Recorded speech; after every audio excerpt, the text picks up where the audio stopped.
Welcome to Final Score here on your Tuesday evening. Keaton Homer along with you. Glad you could join us here on GCI Cable Channel 19 and Broadcast Channel 35 for Final Score, presented by Diet & Company of Keller Williams Realty and also by Affordable Used Cars.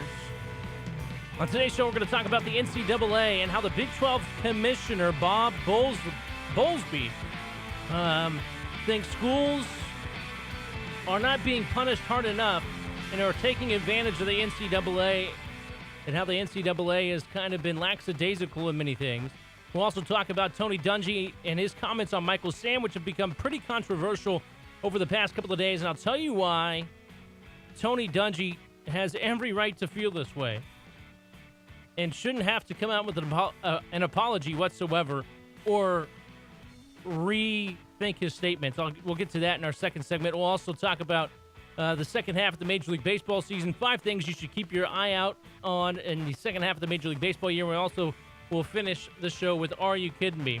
But we start in the world of the NCAA, and it's been interesting at the Big 12 Media Days down in Dallas this week as the commissioner, Bob Bowlesby, basically talking about how there are schools out there in the college landscape that are getting away with many things that would be rules violations 20, 30 years ago, and the NCAA isn't cracking down on them.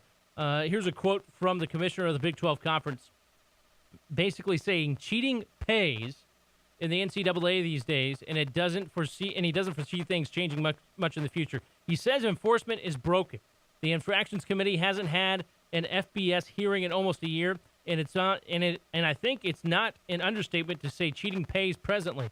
If you seek to conspire and certainly bend the rules, you can do it successfully and probably not get caught in most occasions.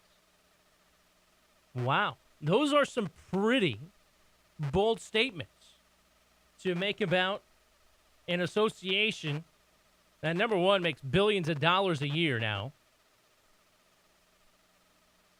to say that they're not enforcing rules, and I think he's right. I think the NCAA, just like many organizations out there and many associations, they can be bent and bought to some extremes and some costs.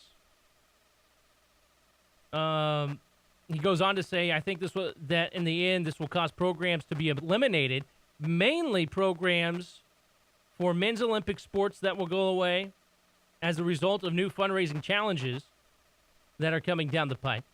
And there will be tension among sports on campus and institutions that have different resources. It's really unknown what the outcome will be. He's completely right. I'm glad he's the first person to kind of stand up and say this, because it goes on. And I heard Steve Spurrier earlier this morning on a sports talk show talk about how schools, he said the South, I don't know what he defines as the South, but he coaches at the University of South Carolina. And I assume he's talking about the SEC. So he's talking about the Florida, Georgia, Alabama, Mississippi State, LSU, all those schools that are a part of the SEC, Kentucky as well. He said basically those schools don't cheat. Come on. That's no. You cheat in some form of way. If you are gaining an advantage and doing it in such a manner that I guess you can call it backdoor, where the NCAA doesn't necessarily know about it, then that's cheating. I don't care how little you think it is, if it's texting a player at 1 a.m. in the morning when you're not supposed to, or if it's giving player money, you're still cheating. But the NCAA Rules Committee here in the last decade plus, I know there's been sanctions levied against schools that have been pretty heavy, but you haven't had that blow to a program like you saw with the Southern Methodist Mustangs back in the 80s, when they had the program absolutely ripped out of the university's hands, and the program did not exist for 2 whole years. They got what was known as the death penalty. That is the last time the NCAA actually put their foot down and said enough is enough. Now the NCAA gives colleges and universities a little slap on the wrist. Oh, you did it? Okay, that's all right. You can get it right the next time. Oh, you did it again? Well, we'll give you another chance. We'll just take a few scholarships away and put you on probation, and you're not going to go to a bowl game. Well, if you really, and somebody mentioned this, and it would be very tough to do, if you really want to affect a football program, college basketball program, the university in a general aspect, if the university is caught cheating in such a horrific manner, take them off of television. That is where all the money is being made, off of television contracts and the rights to broadcast games. Millions and millions, and sometimes billions of dollars are given to the NCAA, conferences, and universities for the rights to broadcast games, to put them on television. So if you really, really want to stick it to them, don't take away scholarships. That only hurts the student athlete, in my opinion. Doesn't hurt the university necessarily. Get them off of TV. Take them off of TV for a year or a few games. Hey, you know what? We're not going to broadcast one of your biggest games of the year. Sorry. That will get the point across. If you lose recruiting, if people don't watch your team play on TV for a whole year, you lose recruiting athletes. Athletes would leave programs. It would change dynamically, and you would see a huge change in the way colleges and universities would act.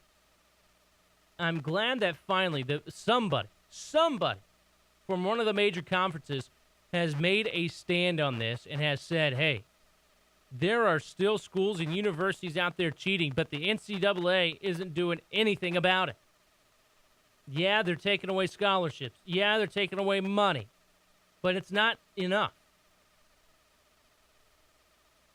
The last one that kind of comes to mind is the Reggie Bush fiasco at USC when he was stripped of the Heisman Trophy, and USC had to forfeit wins, and then they were on a 2-year probation bowl ban. All right. And you're still playing games on national television. Everybody's still going to watch Notre Dame USC. You want to hurt the university? Take them off TV. And I think you would see a drastic change in the way colleges and universities would operate within the rules. But he says right now, if things don't change, Bob Bowlesby saying that women's athletics are going to be impacted and men's Olympic sports will be impacted. So gymnastics, track and field sports, same thing for the women. And he's right. The big money players in college athletics are going to win out because they manipulate the system. They're the ones that are able to, all right, hey, we'll give you, a few $1 million here if you levy the sanctions against us a little bit. The college track team doesn't necessarily have the ability to do that. Or why would the university, want to pony up the dough for the track team to save them? That kind of thing. They're not bringing in the money. The ones that are going to get hurt aren't the football teams, aren't the basketball teams, aren't the big money programs at whatever university you go to. It's the smaller ones that'll be affected. But I'm finally glad that somebody had enough gumption to stand up and say, hey, this is still going on, and it's going to affect our universities and the NCAA down the road. It'll be interesting to see what action the NCAA now takes against teams when they are caught cheating. How heavy are the sanctions going to be? What are the penalties going to be?